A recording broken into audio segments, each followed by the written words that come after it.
Radio J, l'émotion de Jérôme Goulon. Bonjour Jérôme. Bonjour Cyrielle, bonjour Arnaud de Samer, ou plutôt devrais-je dire David Beckel, si j'en crois vos talents de passeur décisif. Alors, dans cette chronique, on va parler d'artistes que vous aimez, et on commence en musique avec l'une de vos chansons préférées. Il s'agit de Juste après, écrite par Jean-Jacques Goldman et sortie en 1993 sur l'album Rouge de Frederick Goldman Jones. On peut entendre un extrait. Alors, on a déjà parlé de Jean-Jacques Goldman dans cette émission. Aussi, on ne va pas s'attarder sur la carrière du chanteur, mais sur ce titre, Juste après, qui a une histoire assez insolite et émouvante. Nous sommes dans la soirée du 15 janvier 1990. Jean-Jacques Goldman rentre tard chez lui après une journée de travail en studio. Dans la nuit, il se branche sur Antenne 2, l'ancien nom de France 2 évidemment. Et là, il tombe sur le documentaire Les Derniers Far West de Michel Honorin. Alors pour ceux qui ne l'auraient pas vu ou qui s'en souviennent pas, c'est un reportage qui montre le travail très difficile effectué par Médecins sans frontières et les sœurs missionnaires dans un hôpital au Zaïre, devenu aujourd'hui la République démocratique du Congo, avec une scène particulièrement bouleversante, celle d'une sage-femme, Marie-Joséphine, qui tente par tous les moyens de réanimer un nouveau-né. Ému par cette scène, Jean-Jacques Goldman se demande alors ce que cette sage-femme peut bien faire juste après à ce genre de moment qu'elle vit au quotidien. Il écrit donc quelques mots sur un bout de papier qui donneront naissance à la chanson Juste après. Un hommage donc à cette femme dont le quotidien est rempli de vie et de mort et qui doit donc trouver la force tous les jours de surmonter l'insurmontable, notamment quand elle quitte son travail, d'où les paroles Juste après. Donc c'est l'une de vos chansons préférées, c'est ça ? Vous avez magnifiquement résumé la genèse, l'histoire de cette chanson, qui est bouleversante et qui est, en plus d'être en termes musical quelque chose que j'adore. La mélodie est incroyable et voilà. Mais Goldman est un génie. J'enfonce une porte ouverte en disant cela, mais c'est pour ce genre de chef-d'œuvre que je trouve que ce type est incroyable. Et il a accompagné toute ma vie. Il a accompagné toute votre vie ? Goldman ? Ouais. Ah ouais.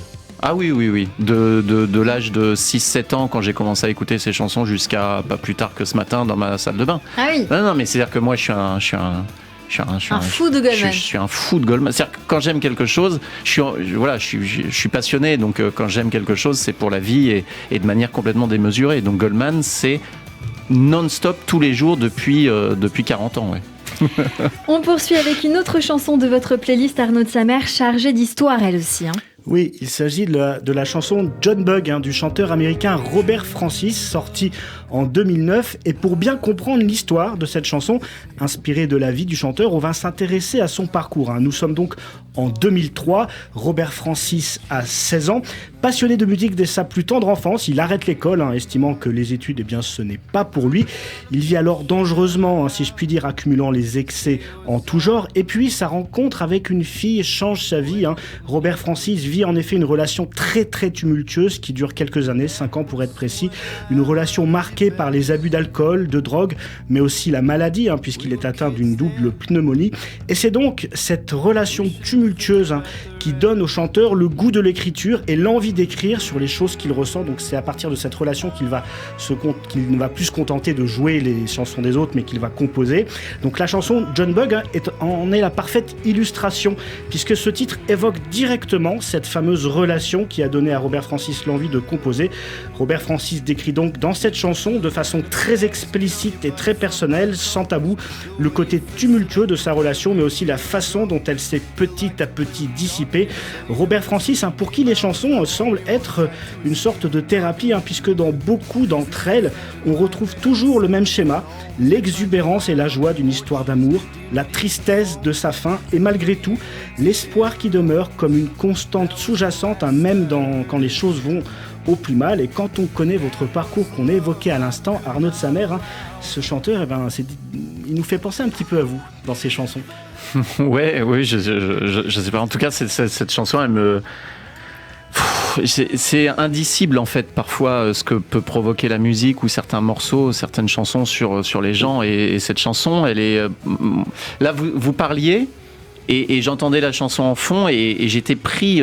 Elle me prend dans le corps. Non, C'est-à-dire que vous voyez, vous étiez saisi. mais Ouais, parce c'est que ça. c'est une chanson qui, quelle que soit mon humeur du jour, me fait être dans la chanson tout le temps. C'est-à-dire que je peux être triste, quoi que ce soit, je suis dans la chanson et avec je sais pas, je trouve même pas les mots quoi. Cette chanson est bouleversante. Elle vous émeut, elle vous Ah ouais, touche elle est et on le bouleversante. voit et Mais on le vraiment, sent. vraiment. On va poursuivre avec du cinéma. Arnaud de Samer est l'un de vos films préférés. Oui, alors vous nous avez donné 2 films quand on vous a Ouais. demandé quels étaient vos films préférés. Et j'y vais pas Le beaucoup. premier, c'était Les Bronzés font du ski. Ah ouais, putain. Mais on va pas parler de celui-là, on va Non. sélectionner un autre. Il s'agit de Amadeus, un film de Milos Forman, sorti en 1984 et réédité en 2002. Alors un film biopic qui retrace l'histoire de la rivalité entre le compositeur Antonio Salieri et Wolfgang Amadeus Mozart. Une rivalité presque dramatique pour Antonio Salieri, illustre compositeur à la cour, mais dont le nom a été effacé de l'histoire quasiment au profit de Mozart. Pour resituer le contexte, pour ceux qui ne connaissent pas cette histoire, Antonio Salieri, donc il est né en 1750 et il voue sa vie au service de Dieu et de la musique. Il fait de nombreux sacrifices, il fait même vœu de chasteté afin de se consacrer entièrement à la musique et il passe donc sa vie à travailler. Oui, mais voilà, le monde entend alors parler d'un jeune garçon du nom de Mozart, né 6 ans après Salieri. Son brio enchante les cours les plus brillantes, son talent détonne autant que sa spontanéité et son manque d'éducation. Alors comprenant rapidement la menace que Mozart constitue pour sa carrière, Salieri, fou d'orgueil, rejette alors Dieu et essaie d'évincer Mozart tout en l'approchant pour savoir comment il fait pour être aussi doué. Alors fou de jalousie, Salieri tombe dans la folie, tente même de se suicider en se tranchant la gorge avant d'être interné en hôpital psychiatrique. Une tentative de suicide provoquée par le remords. Le compositeur aurait en effet confessé avoir assassiné Mozart, disparu mystérieusement à 35 ans en 1791. Alors même si on le rappelle à ce jour encore, les réelles causes de la mort de Mozart n'ont pas été déterminées et sont toujours sujettes à débat entre les historiens. Bref, Amadeus, c'est donc le destin croisé et opposé de 2 compositeurs, l'un considéré comme le plus grand génie de la musique classique de tous les temps et l'autre tombé dans l'oubli et le déshonneur. Et on a envie de savoir, Arnaud de Samer, pourquoi ce film fait partie de vos films cultes. Je l'ai vu, j'avais 9 ans, et j'ai été saisi par la beauté. Alors sur la forme, ce film est un chef-d'œuvre, la beauté du film est laisse pantois. Et sur le fond, l'histoire de cette rivalité entre ces 2 artistes est folle, effectivement, et avec ce Salieri qui en veut à Dieu de donner autant de talent à un gamin qui est pervers, qui est vulgaire, qui ne respecte aucun des codes d'honneur que Salieri lui respecte. Et donc ça touche aussi à ça, c'est-à-dire qu'à un moment donné, on se penche sur quelqu'un et on dit toi tu vas être un génie, et il y a des choses innées comme ça et qui ne sont pas forcément travaillées, et qui sont données à des gens et pas à d'autres. Et Salieri, à la fin de sa vie, se rend compte, mais il se rend compte qu'il a détesté autant qu'il a admiré et qu'il a jalousé Mozart. Et ce film m'a marqué parce que je me souviens, j'ai vu ce film et je me suis dit quelle est la part du vrai, du faux. Et donc j'ai lu 2 ou 3 biographies sur Mozart parce que j'avais besoin de savoir quel était était vraiment Mozart. Oui, qui était vraiment Mozart, quel était le vrai du faux dans tout ça. Et je trouve que ce film est un mélange absolument génial, dans le sens vraiment génial.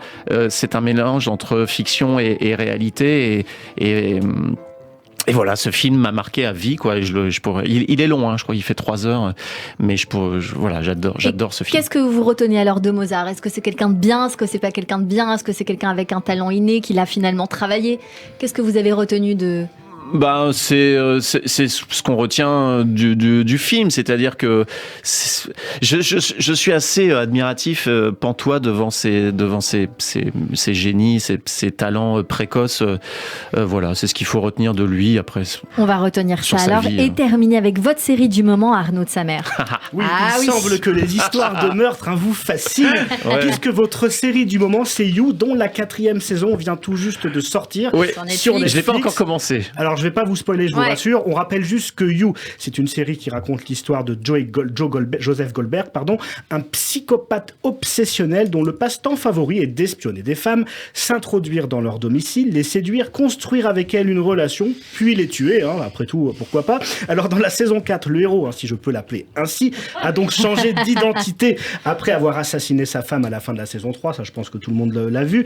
Il s'est donc installé à Londres dans la peau d'un professeur d'anglais et sans vous spoiler, son quotidien est vite chamboulé quand il se voit contraint de jouer les détectives sur les traces d'un tueur en série qui s'en prend à son nouveau cercle d'amis. Je n'en dirai évidemment pas plus pour tous ceux qui ont vu les 3 premières saisons ou qui n'ont pas découvert cette série.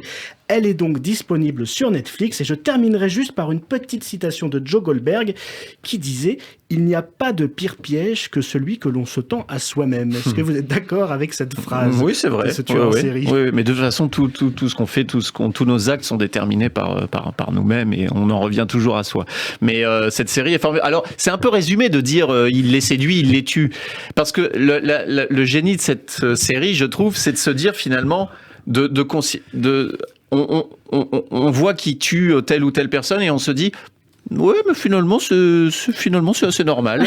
C'est le génie du truc, quoi. C'est de se dire ouais, mais est-ce qu'on peut vraiment condamner ça? Je sais pas. Évidemment, c'est provocateur ce que je dis, mais cette série est géniale pour ça, quoi. Et il faut la découvrir évidemment, saison 4 de You et même les autres saisons, c'est en ce moment sur Netflix. Vous restez encore avec nous sur Radio J. Dans un instant, notre séquence tac au tac, Matagabin évidemment, pour le coup de fourchette, les questions de nos auditeurs si on a le temps, notre coup de cœur du jour et notre experte Sandy Boulanger pour le portrait de notre invité. Vous restez avec nous. Tout de suite, une petite pause et le journal de l'info sur Radio J.